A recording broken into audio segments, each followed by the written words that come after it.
अन्नप्राशन क्या है? आइए आज इसको जानते हैं।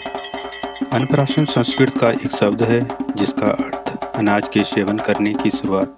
हिंदू धर्म में कई संस्कारों में से भी यह एक संस्कार है जिसमें माता पिता पूरी विधि पूजा संस्कार के साथ अपने बच्चे को अनाज खिलाने की शुरुआत करते हैं। यह संस्कार बच्चे को पहली बार चावल खिलाकर किया जाता है।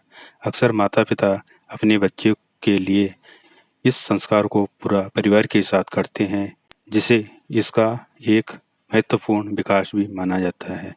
यह वह समय होता है जब बच्चा माँ के दूध के साथ ठोस खाद्य पदार्थ का सेवन करना शुरू कर देता है।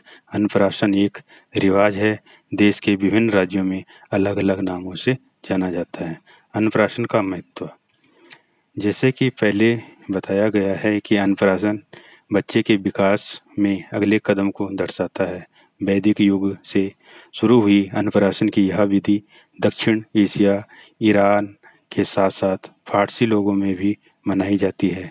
अपने अपने क्षेत्रों के संस्कार का रिवाज के अनुसार यह विधि बच्चे की 5 से 9 माह की आयु के बीच की जाती है। परंपरा के हिसाब से यह संस्कार 4 महीने से कम और 1 वर्ष से अधिक ऊपर के बच्चे का नहीं किया जाता है। कई जगहों पर अन्नप्राशन संस्कार को पूरी महत्व दी जाती है और उसके लिए एक समारोह का आयोजन किया जाता है। अन्नप्राशन संस्कार समारोह का आयोजन, शुरू में अन्नप्राशन घर में ही मनाया जाता था, लेकिन आजकल लोग इस अनुष्ठान को पार्टी हॉल जैसी जगहों पर करना पसंद करते हैं। इसका आयोजन मंदिर में भगवान के आशीर्वाद के साथ भी किया जाता है। यह समारोह 1 दिन का होता है, किंतु यदि माता पिता इस अनुष्ठान के साथ कुछ मनोरंजन व खेल भी शामिल करना चाहते हैं तो इसे 2 दिन तक मनाया जा सकता है। अन्नप्राशन संस्कार विधि, अन्नप्राशन संस्कार की विधि बच्चे को उसके मामा की गोद में बिठाकर शुरू की जाती है, जिसमें मामा अपने भांजे या भांजी को ठोस आहार का पहला निवाला खिलाता है। जब बच्चा पहला निवाला खा लेता है तो परिवार के बाकी सदस्य भी उसे थोड़ा थोड़ा भोजन खिलाते हैं और साथ ही अनेकों उपहार भी दिए जाते हैं। इसी प्रकार से अन्नप्राशन की विधि पूर्ण की जाती है। इस प्रक्रिया के अंतिम में बच्चे के सामने कुछ सामग्री रखी जाती है, जैसे मिट्टी, सोने के आभूषण, कलम, किताब, भोजन व इत्यादि।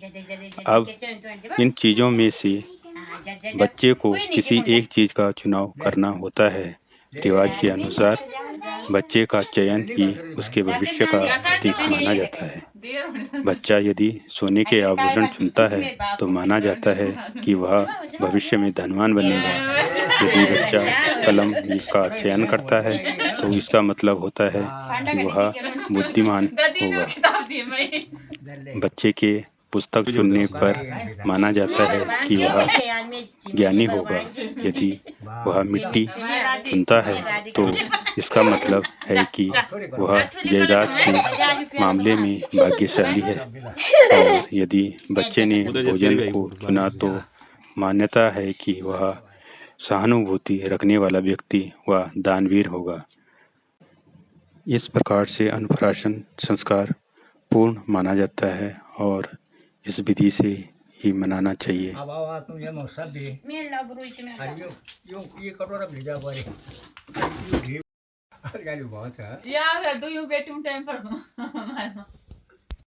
चैनल पे नए हो तो चैनल को सब्सक्राइब करना, ताकि हम आपको नई नई वीडियो जो भी बना के भेजेंगे तो आपको उसका नोटिफिकेशन मिलता रहेगा।